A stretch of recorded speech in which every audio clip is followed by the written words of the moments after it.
Selamat datang di Tanya HR, gua Hendra. Gue Ridwan. Kita adalah HR. Ya. Oke, jadi podcast ini adalah podcast yang ngobrolin soal HR. Ya. Jadi ya karena namanya HR terserah ya, mau lu ngomongin tentang pekerjaan, Ya. politik, apalagi parenting, Bisa. ya, apalagi soal konspirasi, macam-macam ya. Macam. Banyak yang bisa kita bahas di sini. Siap ya. Jadi ini sekarang kita berdua ya, siapa tahu next time kita punya bintang tamu mungkin Pak Purbaya. Ya, bisa kita undang ke sini ya. Kebetulan dekat lah kantor. Nah, lantai 26 bawah. Oke. Sekarang kita mau ngobrolin satu berita yang viral dulu.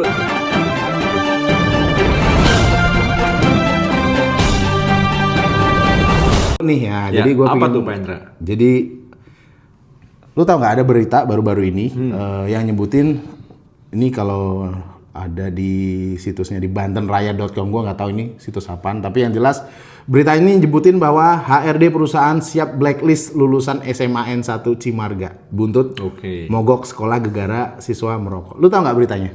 Tahu, ini sempat viral banget kan berita ini kan. Ya. Nah, kita akan bahas dari sisi HR perspektif seperti apa kali ya. Yes. Tapi ya kalau lu ngikutin mungkin di TikTok-nya atau di IG-nya, ini memang banyak berita yang simpang siur, bukan tentang memblacklist saja, tapi kalau gue lihat ini udah bergulir sampai ke politik kantornya juga nih. Jadi singkat cerita ya, kalau mungkin nanti ada yang bisa ngasih klarifikasi. Jadi kepala sekolahnya ini diminta buat resign, buat dimundurin, buat dipecat mungkin tanda kutip. Dan ternyata ada beberapa guru yang tanda kutip kayak memprovokasi gitu ya.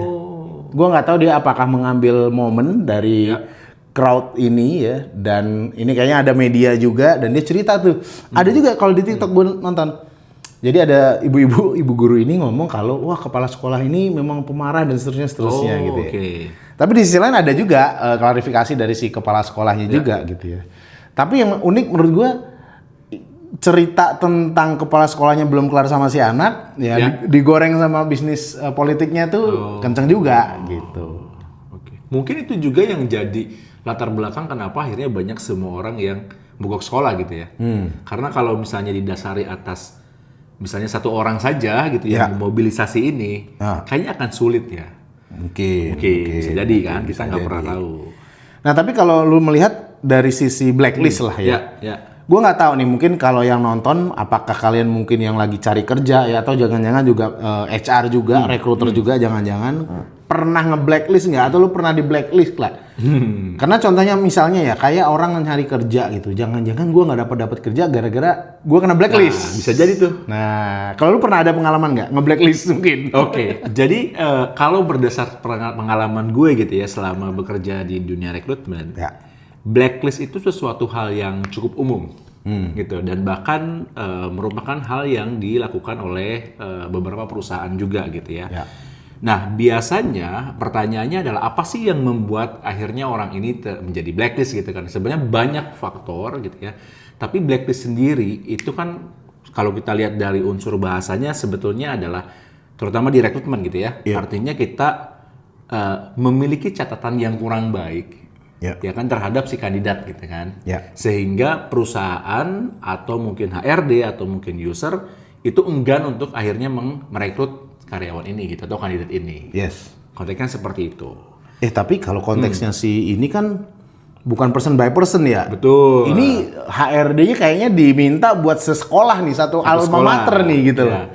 Dan memang mungkin kalau kita lihat satu sekolah di blacklist oleh HRD gitu ya, ini merupakan suatu yang sangat merugikan gitu ya, baik buat sekolahnya maupun buat angkatan itu sendiri gitu, karena ini sesuatu hal yang mungkin ada orang yang tidak terlibat juga di dalamnya, tetapi kena batunya. Itu sangat-sangat disayangkan. Itu dia.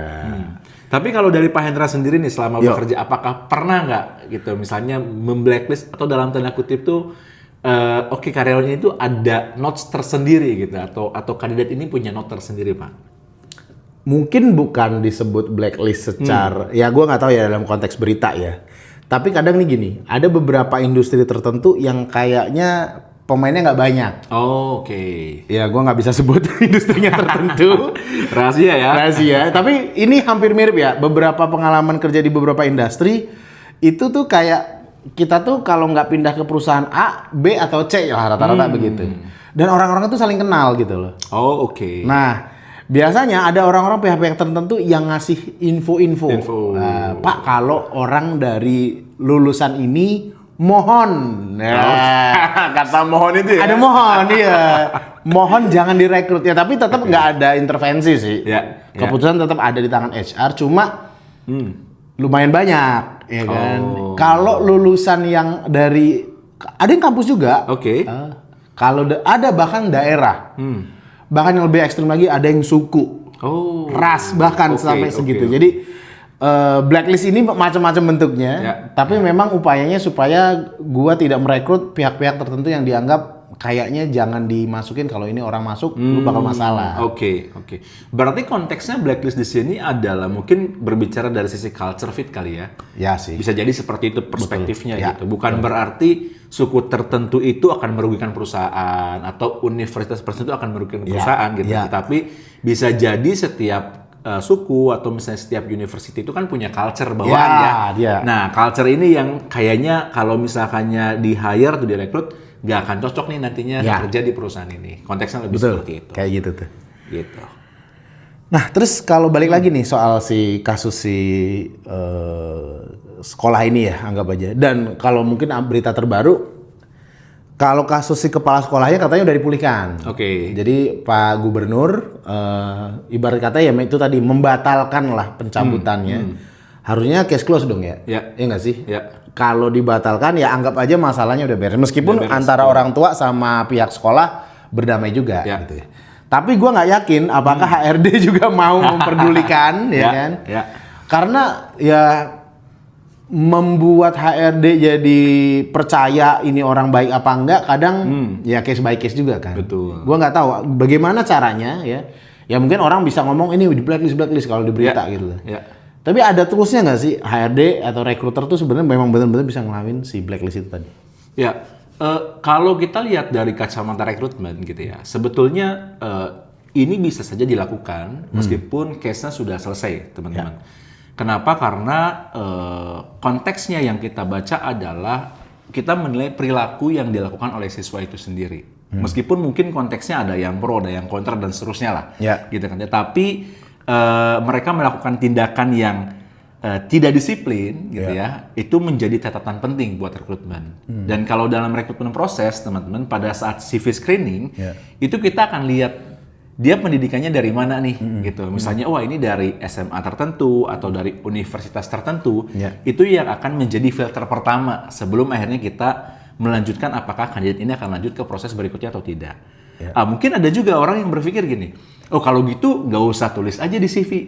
Ya kan itu juga jadi salah satu alternatif ya gitu. Misalnya ya udah nggak usah tulis aja di CV saya dari universitas mana atau dari SMA mana gitu kan. Karena yang ditulis mungkin universitas tertentunya saja gitu kan. Nah, tetapi banyak juga beberapa perusahaan yang memang meminta gitu kan pelamar untuk mencantumkan ijazah ke perusahaan, ijazah universitas atau misalkannya ijazah sekolah sebelumnya lah, kurang lebih seperti itu. Nah, kalau misalkannya pertanyaannya sampai kapan nih gitu kan blacklist ini akan terjadi di perusahaan, sebetulnya tidak ada waktu tertentu gitu, terutama kalau misalkannya konteksnya mereka sudah bekerja di satu perusahaan kemudian pindah ke perusahaan yang lain, ya selama nama mereka ada dalam database-nya perusahaan itu sendiri dan masuk ke dalam kategori blacklist, yaitu akan di notes sampai rekrutmennya berganti atau rekruternya ganti pun akan tetap di notes sih. Konteksnya seperti itu. Nah, kalau konteksnya yang SMA ini, kalau menurut saya gitu ya, mungkin sampai batas waktu tertentu, taruhlah misalnya 5 tahun, 10 tahun, sehingga orang sudah mulai melupakan kasus ini. Dan yang dilihat adalah profesionalitasnya selama dia pengalaman bekerja 5-10 tahun. Mungkin seperti itu sih. Bahkan sih gue nggak yakin ya, kita tuh dikenal tidak punya ingatan yang panjang. Gue nggak yakin dalam 1-2 tahun, ya mungkin kasus ini udah menguap gitu ya. Ya sekali-kali aja sih mungkin para HRD juga ada yang kelolosan. Betul. Tapi ya ini pertanyaannya. Ini ada unpopular opinion. Oke, apa tuh? Jadi ada yang nyebutin memblacklist ini justru bisa membuat kita, mungkin tadi udah disebutin sama lu juga, kita bisa dapat filter yang justru lebih bagus. Oke. Ya mungkin kalau dari sisi lingkungan di sekitar agak kejam sih rasanya. Kesempatan gue dapat kerja jadi terhambat ya. Ya. Tapi kalau dari sisi HR malah ini jadi lebih terseleksi lagi nih secara alami. Ya meskipun ini nggak populer ya karena gue yakin nggak ada perusahaan satupun yang menulis blacklist di depan ya. Iya betul. Tapi di belakang belum tentu. Iya. Ya kan? Justru kebanyakan prakteknya adalah blacklist itu di belakang. Iya benar. Gitu. Dan yang saya baca adalah memang di dalam Undang-Undang Ketenagakerjaan, nanti boleh dikoreksi ya gitu ya. Tidak ada spesifik pasal yang membahas terkait dengan blacklist ini. Jadi baik lagi kepada kebijakan perusahaan. Tapi satu hal yang perlu dicatat oleh HRD gitu ya, atau mungkin oleh rekruter gitu, bahwasanya ketika kita menyebarkan informasi gitu ya terkait dengan satu kandidat atau sekelompok kandidat, taruhlah misalnya mereka terbukti atau terindikasi melakukan fraud atau tindak pidana, kemudian menyebarluaskan informasi itu tanpa ada bukti, hati-hati, itu bisa terkena Undang-Undang ITE. Itu dia. Jadi kalau misalnya, si A nih, wah ini dulu pernah melakukan misalnya fraud atau misalnya pernah ada mungkin sexual harassment, contohnya gitu. Tetapi tidak ada bukti laporan kepolisiannya, tidak dapat dibuktikan secara dokumen sahnya, gitu. Itu termasuk dalam kategori pelanggaran Undang-Undang ITE. Nah, konteksnya seperti itu. Tapi gue mau nanya, ini dari sudut pandang rekruter ya. Anggap aja deh, misalnya di satu kota nih, kota ini kota kecil mungkin, jumlah kandidat yang ngelamar nggak banyak. Nah, gimana kalau misalnya ternyata pelamarnya cuma itu doang, itu aja, ya, dan dia ternyata alumni yang lu blacklist gitu. Sebagai rekruter kira-kira mau ngambil gak ya? Itu akan jadi last option pastinya. Gitu. Kepepet banget. By default gitu kan. Iya bener By default akan jadi last option. Karena let's say misalnya penempatannya cukup spesifik gitu kan. Penempatannya di area pelosok, kemudian sudah tidak ada lagi kandidat di area itu, atau misalkannya udah nggak ada lagi kandidat yang bisa dimutasi ke sana. Ya mau tidak mau, gitu kan, kita harus memenuhi targetnya rekrutmen. Di saat yang sama juga ya bisnis butuh orang gitu ya. Mungkin jadi last option. Mungkin kayak kasih advice kali ya. Kalau seandainya, gue nggak tahu ya, kita nggak ada yang tahu para pencari kerja. Kita ini mungkin kampusnya di blacklist kah? SMA-nya atau bahkan dia alumni dari perusahaan tertentu begitu. Kira-kira bakal apa yang harus kita lakukan? Gue nggak tahu, mungkin dari CV-nya kah atau saat interview kayak kira-kira kita harus ngomongin apa gitu kira-kira. Dari beberapa sebetulnya agak sulit ya. Sulit untuk kita bisa mengklarifikasi sesuatu hal yang sudah melekat. Misalnya nih ada satu kasus, satu perusahaan itu terindikasi melakukan fraud. Gitu kan, sehingga terjadinya mass layoff. Itu kan pernah terjadi tuh. Gitu ya. Sehingga sulit untuk kita bisa mengidentifikasi apakah orang ini terlibat atau tidak. Gitu. Nah, untuk kandidat ya salah satu cara adalah ya dengan pada saat menghadiri HR interview biasanya mengklarifikasi atau misalkannya HRD-nya akan menanyakan gitu pada saat terjadinya fraud satu perusahaan itu apakah kamu terlibat, kemudian apakah memang sejauh mana role yang dia handle dan dilihat keterlibatannya atau tidak atau bersinggungan, itu biasanya akan terlihat. Tapi note juga bahwasanya itu juga bisa menjadi apa ya, ketakutan tersendiri mungkin buat rekruter ketika akan memproses kandidat-kandidat dari perusahaan itu karena memang satu perusahaan sudah terindikasi adanya fraud. Itu juga sangat merugikan. Gitu. Konteksnya mungkin mirip seperti satu SMA ini gitu ya. Gue punya pengalaman. Ini gue juga nggak nyangka ya. Mungkin beberapa waktu yang lalu pernah inget gak? Ada satu kasus di sebuah kota. Emang sialnya si HR ini negor ada kandidat yang dia magang apa interview lagi ngerokok. Ya itu pernah terjadi tuh. Iya kan? Pernah terjadi. Nah sialnya si HR ini yang kena. Dan gue nggak tahu kenapa beberapa orang mungkin menyebutkan bahwa ya memang ada ekspresi emosi yang agak berlebihan saat itu ya. Meskipun ya kalau dalam konteks penegakan disiplin di kantor mungkin benar sih, mungkin ya. Tapi dalam beberapa hal ternyata dianggap itu agak berlebihan. Nah ternyata itu kandidat pernah gue interview, Mas. Terus lolos nggak interviewnya? Pas itu enggak. Pas itu memang enggak. Cuma gue baru ketika ngecek di LinkedIn, kayaknya pernah lihat gitu ya. Oke. Dan gue penasaran dan kita chat-chatan bener. Dan dia bilang gitu bahwa itu gue gitu ya kurang lebih. Saat interview gue bisa tahu bahwa orang ini sebenarnya bagus. Ya, mungkin kalau lihat konten ini Anda bagus. Tapi belum cocok aja, waktu itu belum cocok. Belum cocok. Nah cuma maksudnya setahu gue waktu dia dapat kasus itu dia langsung open to work sih. Oh. Ya kayaknya intinya pokoknya dia kalah lah intinya. Dia harus cari kerja. Kalau nggak salah dia udah dapat kerja. Kalau nggak salah. Ya, artinya poinnya pemblacklistan ini belum tentu bisa berfungsi secara maksimal. Mungkin karena ya tadi orang bisa aja lupa ya. Betul. Atau ya orang itu juga bisa harusnya membuat diri dia ya talent yang benar-benar nunjukin bahwa gua nih sesuatu dan cocok buat di company lu gitu. Jadi kalau menurut gue sih jangan sampai para pencari kerja ngerasa ya itu tadi aneh-aneh itu kan sesuatu yang kita nggak tahu lah. Betul. Ya lu tunjukin aja hal yang terbaik lu saat interview, tunjukin bahwa lu punya kontribusi yang bagus kalau misalnya di hire, ya lu pasti dapat kerja sih pasti. Paling gitu sih. Dan kata blacklist ini sebenarnya bukan berarti satu kandidat atau teman-teman gitu ya, satu SMA gitu, automatically akan ditolak oleh semua perusahaan yang ada di Indonesia juga gitu. Karena tadi ada banyak faktor juga yang bisa mempengaruhi. Misalnya mungkin HRD-nya kurang update. Bisa jadi kan? Itu adalah berkah ya. Berkah. Atau misalkannya perspektif HRD-nya mungkin menganggap ini adalah hal yang masih wajar. Gitu. Jadi dan saya yakin di SMA itu juga ada siswa berprestasi juga. Dan mungkin ada seleksi juga nih dari sisi administrasi, misalnya wah nilainya bagus, dia pernah ikut perlombaan dan lain sebagainya. Nah dibandingkan mungkin dengan banyak talent di luar sana yang terlihat biasa saja pada saat itu, ya kandidat ini lebih menonjol yang tadi Pak Hendra bilang. Bahwasanya buktiin aja kalau misalnya punya prestasi, gitu kan. Kalau misalkannya punya kemampuan, keahlian, ya buktikan, gitu ya. Karena kesempatan itu ya kita nggak pernah tahu gitu. Oke. Kayaknya begitu ya. Jadi soal blacklistan, blacklist ini lu jangan sampai merasa overthinking. Bikin CV yang bener, nge-apply banyak-banyak ya. Syukur-syukur ada kecantol ya. Namanya juga rezeki nggak ada yang tahu. Betul. Oke. Oke, selanjutnya kita masuk ke segmen review CV. Ya sebelum ini bisa review CV, review LinkedIn. LinkedIn boleh. Apapun ya kalau lu mau, siapapun yang nonton mau direview. Ini gratis CV yang direview sama LinkedIn-nya. Nanti kita kasih linknya. Betul. Upload aja yang mau diproses, yang mau diproses mana. Kira-kira kalau ini bakal tembus buat dapat kerjaan lu ya kita happy sih. Happy banget. Hidup kita bermakna lah. Siap.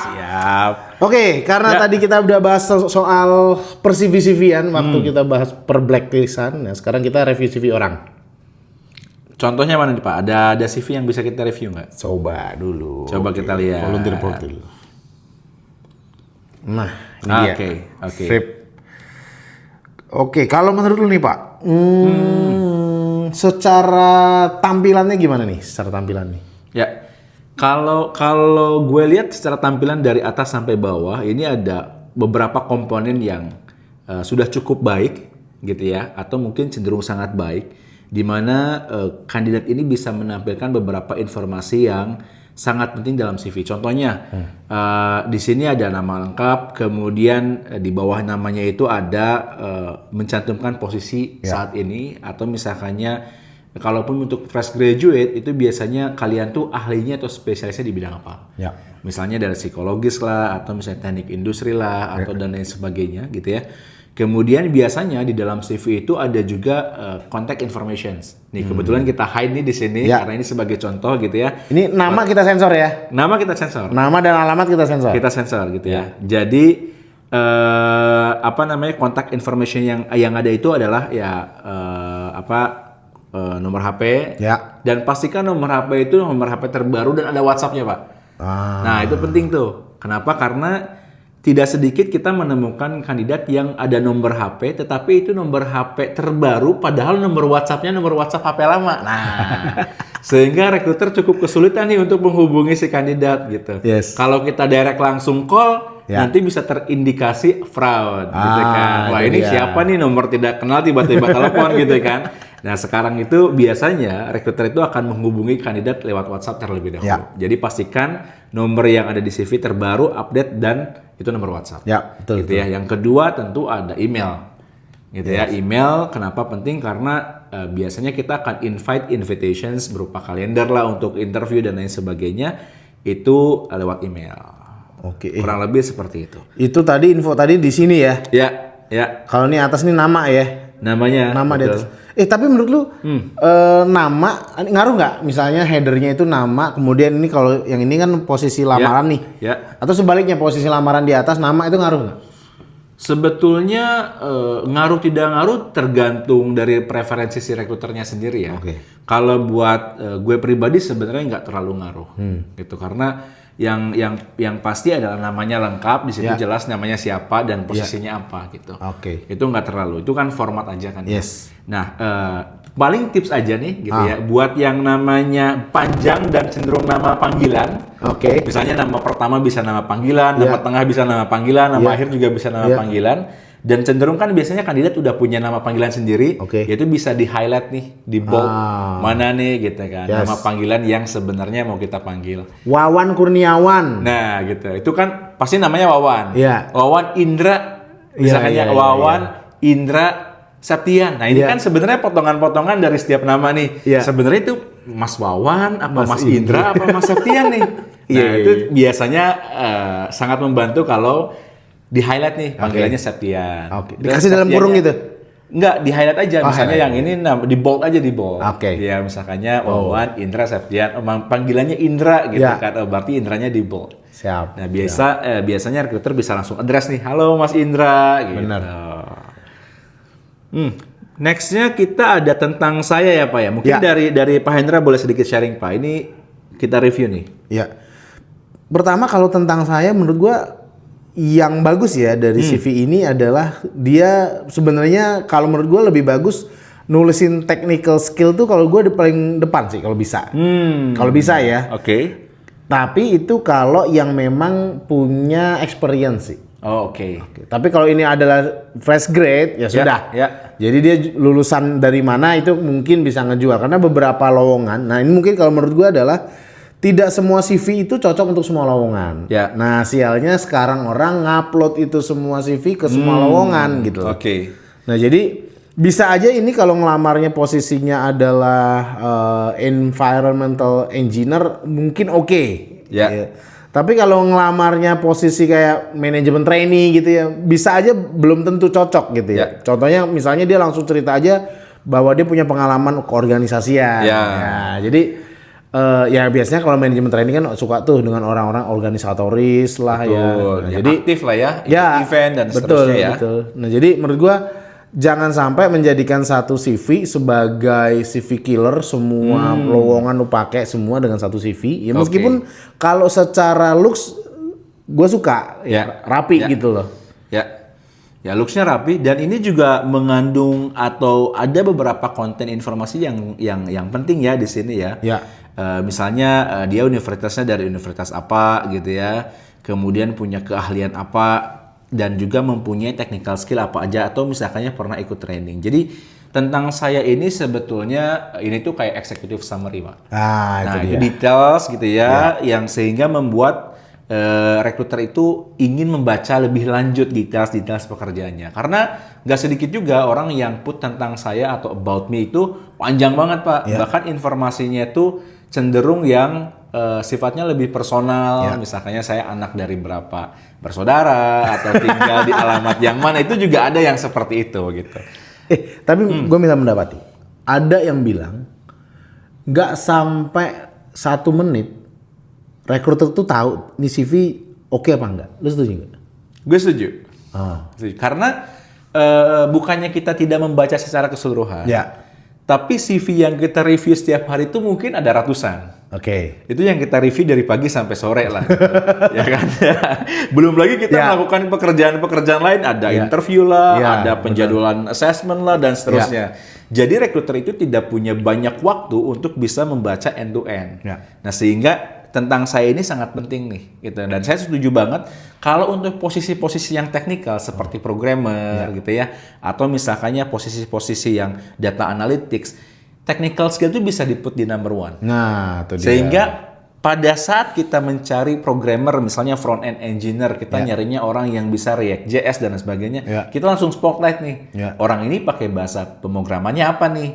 Terus environment yang dipakainya apa, frameworknya apa, kita bisa langsung lihat di situ. Gitu. Karena setiap perusahaan lu front punya end engineer framework nih, yang berbeda. ngelamar langsung. Waduh. Di review langsung. Review langsung. Oke, kita move ke bagian bawah itu ada di pengalaman. Pengalaman ya. Mungkin kalau di sini penulisannya agak lebih dirapihkan lah ya. Ini lebih ke kerapatan.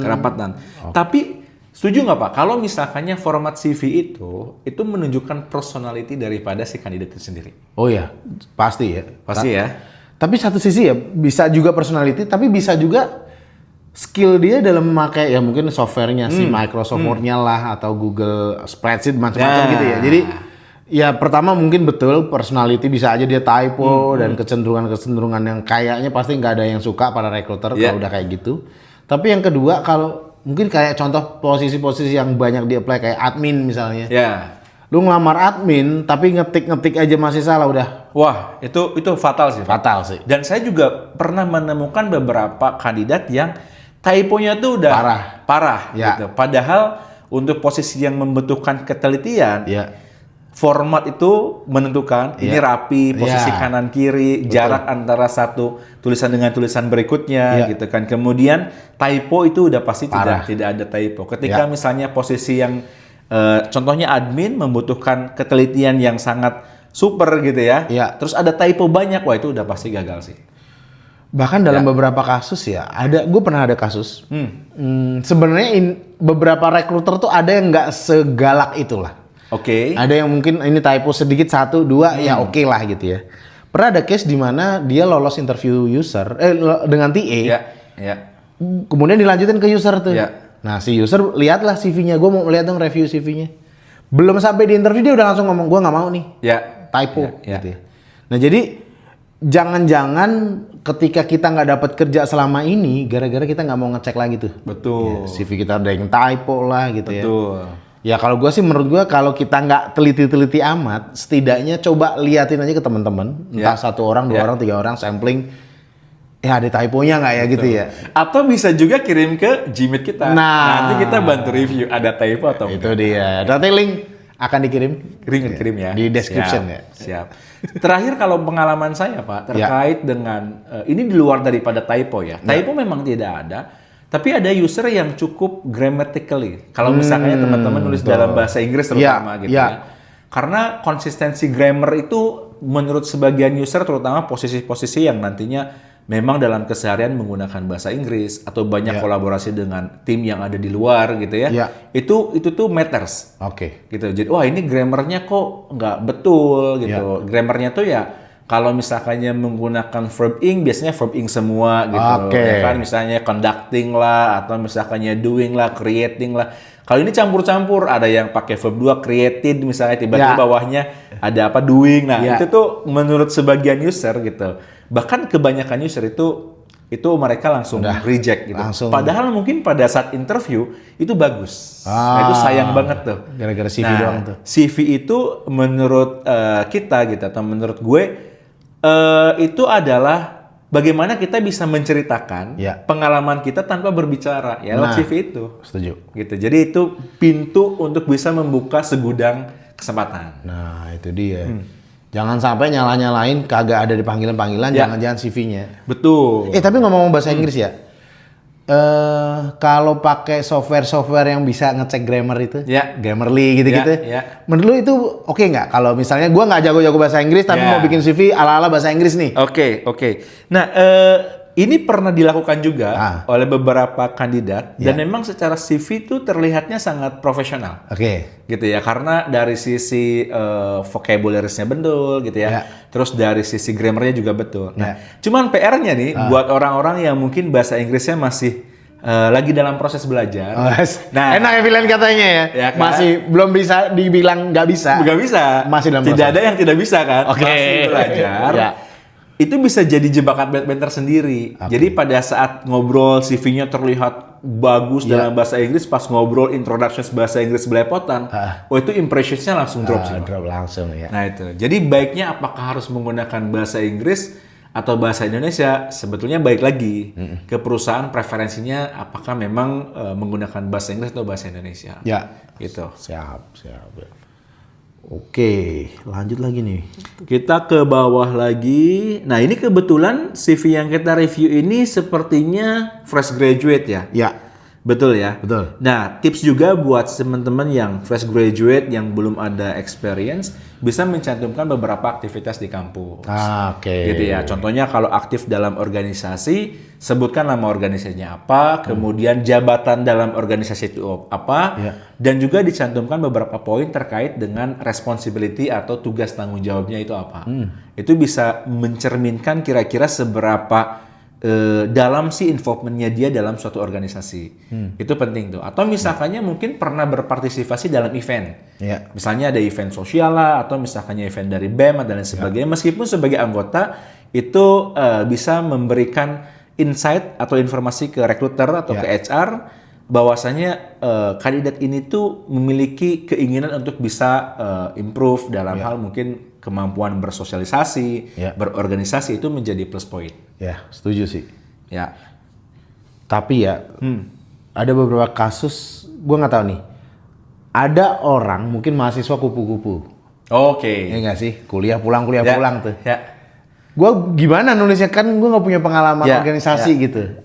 Lu punya ada tipsnya nggak? Nah, ini cenderung berdasarkan pengalaman. Orang-orang yang tipikalnya kupu-kupu pasti ada nilai plusnya di akademik, Pak. Oke. Contoh misalnya nilai akademiknya itu IPK-nya bagus. Ya. Gitu ya. Atau akan lebih baik lagi kalau orang-orang yang memang sukanya belajar nih, saya kurang begitu suka dengan organisasi, cobalah ikut kompetisi. Oke. Nah, itu kompetisi-kompetisi yang mungkin skalanya udah nasional, internasional, itu value-nya tuh luar biasa besar. Nah, itu gitu. dia. Jadi kenapa? Karena dalam kompetisi itu udah pasti satu, analytical thinking-nya tuh menggambarkan. Kemudian yang kedua, problem solving-nya. Yang ketiga, communications-nya. Ya, gimana dia bisa menang kompetisi kalau misalnya komunikasinya kurang baik atau kurang bagus. Nah, itu tuh mencerminkan, wah orang ini meskipun tidak aktif dalam organisasi, tapi aktif dalam kompetisi-kompetisi. Nah, ini menjadi nilai plus juga. Gitu. Tapi kalau ditanya lagi, lebih baik ikut organisasi atau kompetisi? Nah, menurut lu gimana tuh, Pak? Dalam beberapa kasus orang ambis itu ada yang disukai ya, di beberapa jenis pekerjaan tertentu dan industri tertentu. Tertentu gitu ya. Apalagi kalau kompetisinya levelnya internasional. Betul. Udah mantap sih bos. Tapi memang nggak semua perusahaan sesulit itulah bahasanya gitu. Jadi kalau memang lu nggak punya pengalaman organisasi, nggak punya pengalaman ikut kompetisi, minimal ya kalau menurut gue ya, ikut seminar lah. Nah. Bahkan webinar sekalipun webinar juga nggak apa-apa. Iya, boleh aja. Bahkan kayak di LinkedIn lah atau di mana kan udah nyediain tuh banyak tuh platform-platform yang gratis bahkan gitu. Sesimpel lu pernah belajar sesuatu aja tuh layak untuk dicantumin sih menurut gue. Betul. Jadi meskipun itu belum sampai sertifikasi yang lu harus mahal berjuta-juta ya. Tapi buat fresh graduate ini khususnya, kalau orang itu ngeliatin dia punya keinginan untuk belajar sesuatu misalnya webinar desain grafis, webinar pembuatan konten, SEO, macam-macam itu ya. Misalnya kita ngelamar di posisi kayak digital marketing itu, tulis aja sih. Gak apa-apa kalau menurut gua sih. Betul. Ya selepasnya kita ditanya belum begitu paham, setidaknya secara CV gue bisa tahu, oh ini orang punya atensi terhadap suatu bidang gitu. Dibanding nggak sama sekali gitu ya, udah lu kuliah pulang. Kagak ikut seminar apapun, kagak ikut organisasi, ya udahlah, kelar sih. Gitu. Betul. Oke, berikutnya ini ada proyek ya. Nah, ini proyek juga biasanya ada beberapa mahasiswa yang juga ikut proyek bersama dengan dosen. Itu juga boleh dicantumkan. Tapi intinya adalah CV itu bagaimana kita menceritakan apa yang kita kerjakan di universitas, gitu kan, kepada rekruter sehingga rekruter tuh tahu betul kira-kira kandidat ini tuh orang yang seperti apa sih, gitu. Kayak tadi misalnya ikut seminar-seminar atau webinar itu juga menunjukkan kepada kita, oh ternyata orang ini mempunyai ketertarikan terhadap bidang tertentu, atau orang ini juga memiliki keinginan untuk terus maju dan berkembang. Nah, itu dia. Gitu. Itu dia. Nah, apalagi kalau misalkannya seminar atau webinar itu yang terbaru yang dihadiri misalnya dalam waktu 6 bulan terakhir, gitu kan. Tapi bukan berarti yang sudah lama juga tidak dicantumkan, gitu. Itu dicantumkan juga. Ya, betul. Gitu. Apalagi ya, kalau mungkin yang bisa gua highlight dari CV ini yang paling bagus, dia tuh runtut urutan waktu sih, iya nggak sih? Betul. Nih kalau ngeruntutin dari dia kuliah, misalnya dia lulus kapan begitu, kemudian dia pernah ikut organisasinya kapan, itu urutan paling sederhana nih bulan sama tahun lah, mulai dan tahun dan bulan akhir, udah selesai, itu format itu udah. Betul. Nunjukin bahwa kita tuh punya urutan waktu yang jelas. Lu mungkin dari kuliahnya, ikut organisasinya, sampai beneran kerja ya. Dan ini juga berlaku buat orang-orang yang cari kerja yang sudah experience ya. Itu malah lebih penting lagi. Lebih penting Pak, kalau itu. Iya, jangan sampai ada namanya istilah mungkin apa ya, kayak miss gitu ya, kayak gap gitu ya. Ya. Pertanyaan kemana nih orang dari tahun ini sampai bulan ini sampai kapan, itu para rekruter akan nanyain gitu. Pasti. Ya. Apakah dia benar-benar ngilang atau dia melakukan sesuatu pekerjaan yang jangan-jangan dia tutup-tutupin. Betul. Nah, ini contoh yang bagus buat narok bagaimana bulan dan tahun mulai dan bulan dan tahun berakhirnya. Tahun berakhir. Ya. Terutama tadi yang Pak Hendra menarik ya. Dari awal rekruter itu punya 1 menit untuk mereview CV kandidat, terutama yang sudah berpengalaman, apalagi pengalamannya lebih dari 10 tahun. Gitu, dimana mereka mungkin sudah berkarya di beberapa perusahaan nih. Nah, kalau misalkannya diurutkan dari yang terbaru, nah itu kan yang terbaru tuh langsung dapat highlight nih. Ya, betul. Nah, biasanya misalnya saya nyari nih, contohnya kita nyari head of X gitu ya. Nah, di mana kita nyari head lagi. Kalau misalnya diurutkan paling terakhir, gitu ya. Head itu akan di paling terbawah. Iya. Wah, ini apa sih, kok nggak relevan gitu ya? Udah di halaman keberapa? Udah di halaman keberapa gitu kan? Nah, itu juga menentukan gitu. Jadi kalau misalkannya diurutkan dari yang terbaru ke yang terakhir, itu bisa langsung dapat spotlight-nya lah. Dan biasanya kita akan review itu tidak secara keseluruhan. Misalnya dia 15 tahun, kita baca tuh 15 tahunnya. Itu nggak seperti itu juga gitu. Tapi kita coba lihat dari minimal 5 tahun terakhir lah. Di company sekarang seperti apa, company sebelumnya apa, company sebelumnya lagi apa. Dan di 3 perusahaan itu biasanya kita coba summarize, oh ternyata kandidat ini tuh memang mempunyai kompetensi dan pengalaman yang sesuai. Siap, tuh ya. Pantengin tuh, dengerin tuh, ilmu daging semua, ya kan. Jadi kalau besok-besok kalau mau ngelamar kerja, kasih review dulu ke sini, ya kan. Betul. Jangan ngelamar kerja kalau belum review dulu ke sini. Betul. Dan ini gratis loh. Dan gratis ya. Mumpung masih gratis ya. Kayaknya kita gratis selamanya aja deh, Pak. Gitu siap. Oke. Kayaknya itu dulu kali ya. Ya, jadi balik lagi kalau lu mau di-review entah CV-nya atau LinkedIn-nya, kasih aja langsung upload ke Google Meet-nya, nanti kita akan share di deskripsi. Yang poinnya adalah nih gratis, semoga lu bisa kebantu lah. Ya. Dan satu poin lagi, Pak. Apa tuh? Rahasia terjamin. Oke, ini kita rahasia namanya, nomor WhatsApp-nya juga ya. Ya, terjamin. Tapi kalau ada nonton yang rekruter yang berminat sama CV-nya, boleh kontak kita. Boleh juga. Ya wes, oke. Kalau gitu, siap. Thank you banget kalau gitu untuk waktunya. Nanti pantengin aja terus next video kita. Mungkin kalau ada ide-ide atau saran mau bahas sesuatu, boleh langsung info-info aja. Nanti mungkin bisa di DM aja. Siap. Ada mungkin di YouTube atau di TikTok-nya. Yang penting tema kita adalah tema HR. Tema HR. Ya, pokoknya yang bahas adalah Hendra dan Ridwan. Betul. Oke, kita pamit. Thank you udah nonton. Ciao.